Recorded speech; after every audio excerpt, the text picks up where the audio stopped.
Selamat siang, selamat datang di Monumen Nasional Indonesia.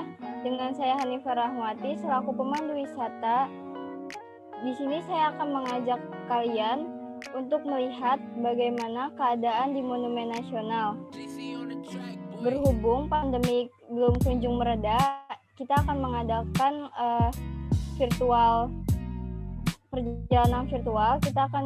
Dan perjalanan kita akan diundur hingga bulan depan. Wah, sayang banget tuh. Ya, padahal kita pengen banget nih lihat langsung tuh.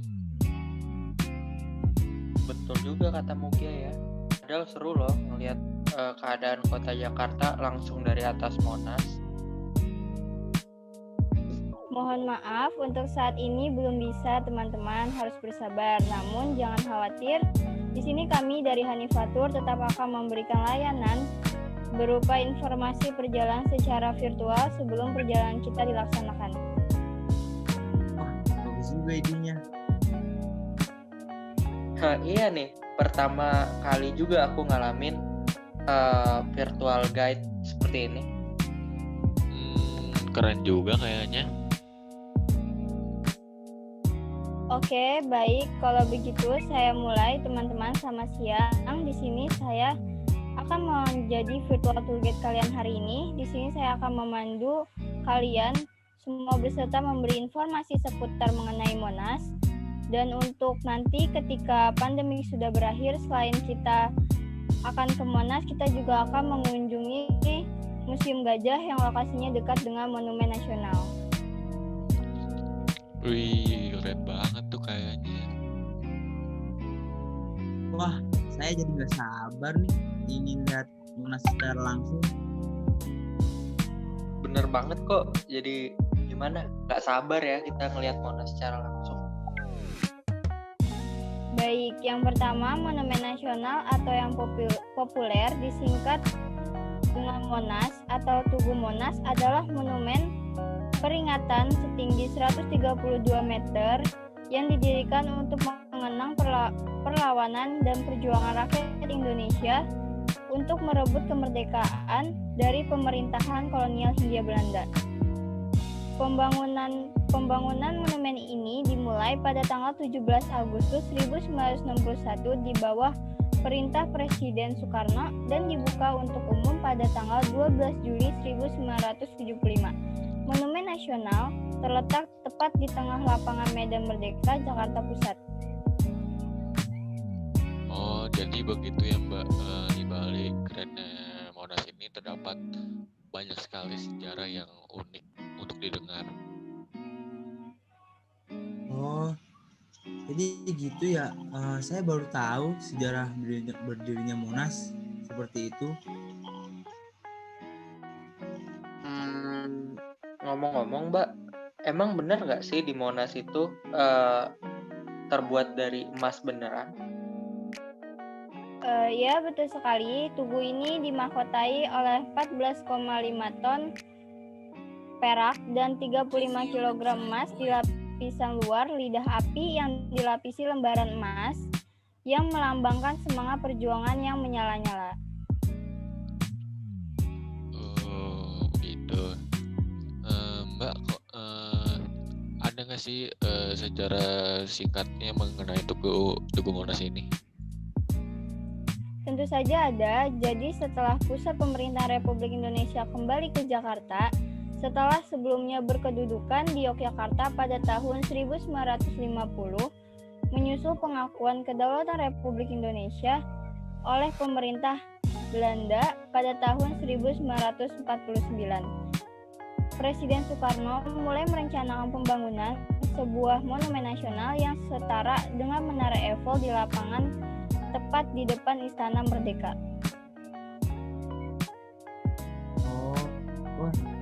Wah Mbak, ngomong-ngomong, saya masih penasaran nih Mbak.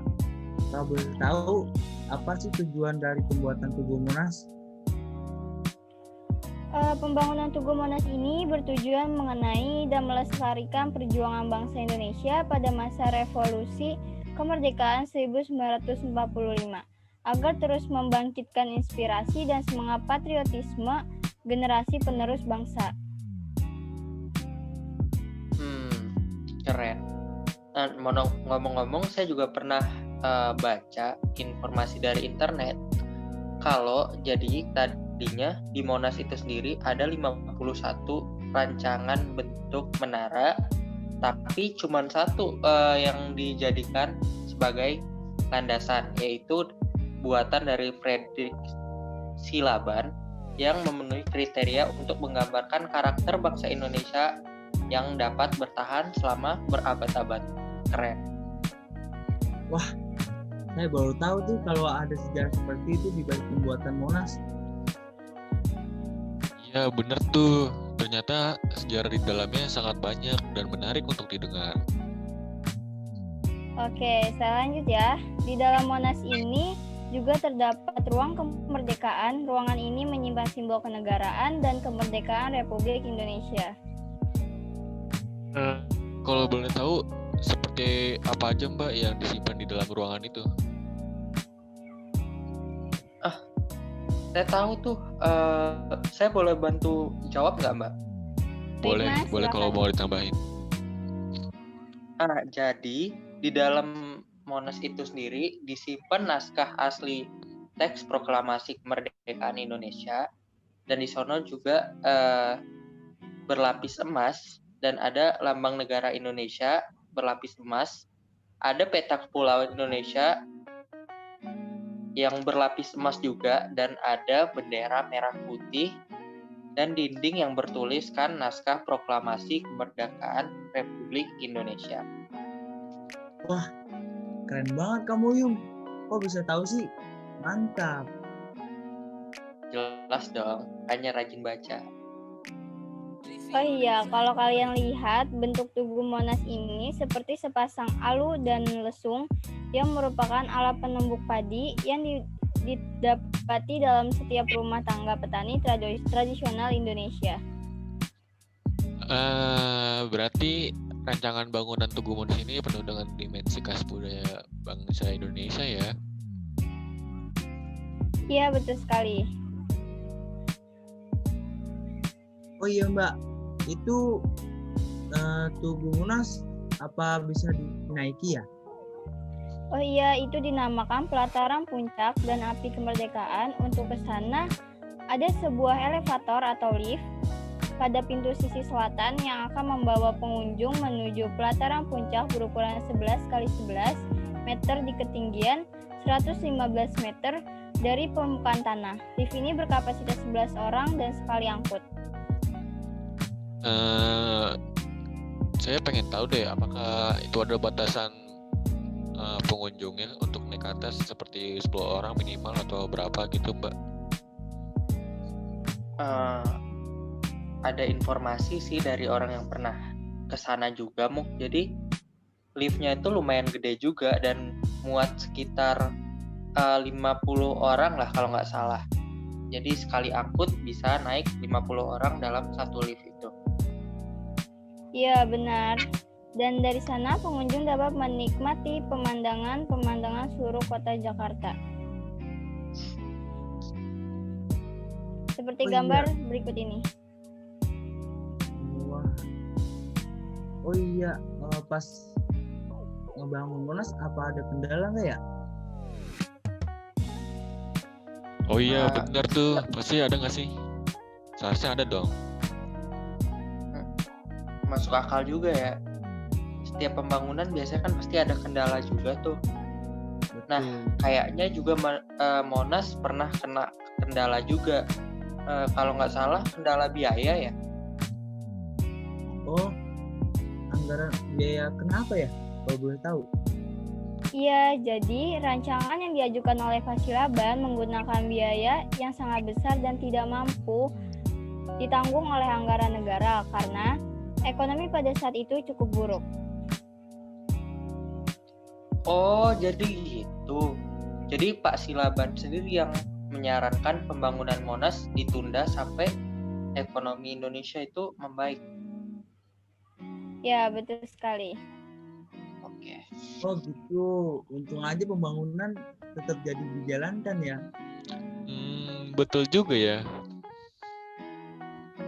Berikutnya ada cuplikan video singkat bagaimana keadaan Monumen Nasional. Bentar.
Baiklah teman-teman, untuk Tugu Monumen Nasional ini cukup sekian. Mungkin untuk acara berikutnya dan bagaimana perjalanan untuk melihat langsung nantinya akan saya hubungi kembali. Terima kasih teman-teman untuk virtual tour guide kali ini. Semoga sehat selalu dan kita dapat bertemu di kesempatan selanjutnya.